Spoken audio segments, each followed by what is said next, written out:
Hello, students. I'm again back with chapter 2 The Age of Revolutions. बेटा मुझसे हो गई थी पार्ट वन के बाद एक मिस्टेक। देखो, पार्ट वन में मैंने इंक्लूड नहीं किया था birth of United states of America. ठीक है, पर जब पार्ट टू स्टार्ट किया तो पार्ट टू फ्रेंच रेवोल्यूशन से स्टार्ट कर दिया। तो जो birth of United states of America वाला पार्ट है वो छूट गया था, तो उसको सिर्फ इस पार्ट में हम लोग डिस्कस करेंगे। तो बेटा पार्ट वन जो था वो हमने यहाँ पे ख़त्म किया था, बस ये वाला पार्ट रह गया था, उसको हम डिस्कस करेंगे अभी।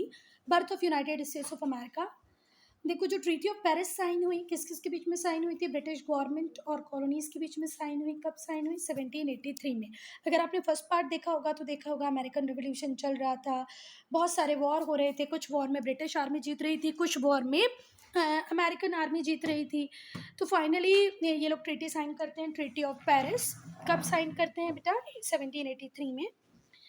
और इसके बाद कॉलोनीज़ अपने आप को इंडिपेंडेंट रिकॉग्नाइज करने लगती हैं, और ब्रिटिश भी इस बात को परमिट कर देती है कि हाँ चलो भाई, अब हमने तुम्हें छोड़ दिया, अब तुम अब इंडिपेंडेंट हो गए।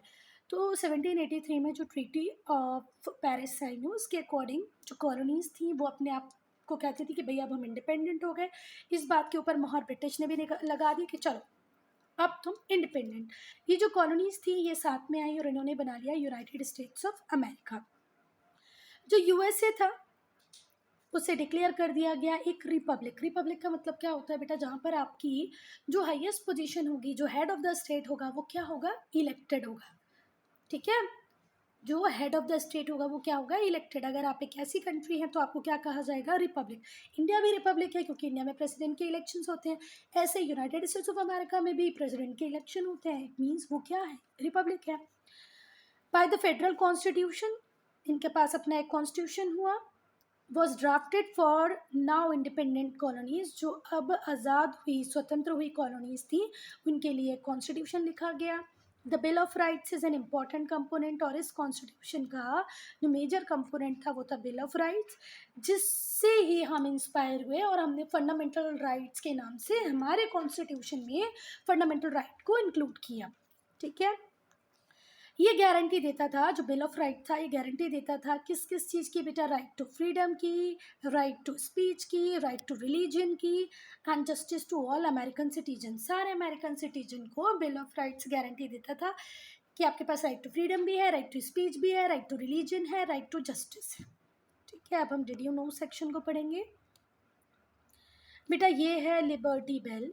ये जो लिबर्टी बेल है उसे रंग किया जाता था from the tower of independence hall in Philadelphia. क्यों किया जाता था बेटा? जिससे कि जितने भी लोग होंगे, जो सिटीजन्स होंगे, वो उन्हें बुलाने के लिए, समन करना मतलब बुलाना, क्या सुनाने के लिए हम इन सबको बुला रहे थे? Declaration of independence. ठीक है, फिर से मेरी बात ध्यान से सुनो। ये क्या है? लिबर्टी बेल है। इसको रंग किया गया, बजाया गया कहाँ से? From the tower of independence hall in Philadelphia से। काय के लिए? बुलाने के लिए। समन करना मतलब बुलाना। किसको बुलाना था? सारे सिटीजन्स को बुलाना था। क्यों बुलाना था? सुनने के लिए। क्या सुनाना था? First public reading of declaration of independence. अब क्या सिग्निफिकेंस था अमेरिकन रिवोल्यूशन का? क्या इंपॉर्टेंस था?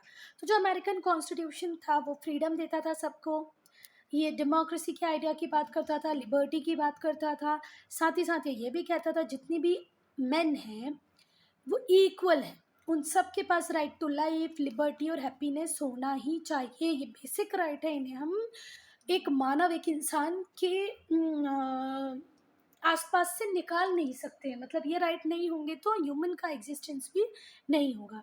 नहीं समझ में आया तो बस इतना समझ लो कि सारे आदमी इक्वल हैं, सबके पास राइट टू लाइफ, लिबर्टी और हैप्पीनेस होना चाहिए। ये इनअलाइनेबल राइट हैं जिनको हम ह्यूमन लाइफ से निकाल नहीं सकते। एक फेडरल सिस्टम एस्टेब्लिश हुआ 13 कॉलोनीज के बीच में। इट मीन्स पावर को डिवाइड किया गया सेंट्रल और स्टेट गवर्नमेंट के बीच में। जहाँ पर भी वर्ड फेडरल आ जाए ना बेटा, इसका मतलब यही होता है division of power between centre और स्टेट, और एमंग सेंटर, स्टेट और लोकल लेवल। इसके बाद principle of separation of power को इंक्लूड किया गया, चेक्स को इंक्लूड किया गया फेडरल कॉन्स्टिट्यूशन में। जो नेशनलिस्ट ह्यूमन सोसाइटी थी उसे सेटअप किया गया in place of imperialism. Then पूरी दुनिया अक्रॉस द वर्ल्ड इंस्पायर थी इस प्रजातंत्र की विक्ट्री से, ये जो डेमोक्रेसी की जीत हुई, ऑटोक्रेसी की हार हुई, ठीक है, and aristocracy in the USA, autocracy aristocracy की हार होना, डेमोक्रेसी की जीत होना, इसने पूरी दुनिया को इंस्पायर किया। और ये ही इंस्पिरेशन ली फ्रांस के लोगों ने और क्या कर दिया, फ्रेंच रेवोल्यूशन।